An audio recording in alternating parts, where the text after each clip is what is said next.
chip. 1, 2, buckle my hat. Looks like this one's going for $1,000. Let's see how you handle this one. Let's say Plymouth wants to make a car to commemorate the landing of the Pilgrims at Plymouth Rock. What will they most likely call it? The Beagle-Mobile, the Mayflower Compact Car, the Santa Maria 1492, or the Goodspeed 1606?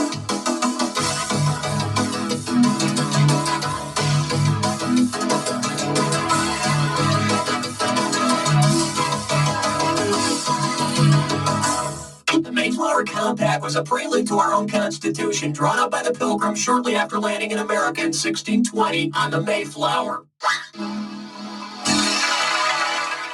The Mayflower Compact Car probably really would handle like a rock.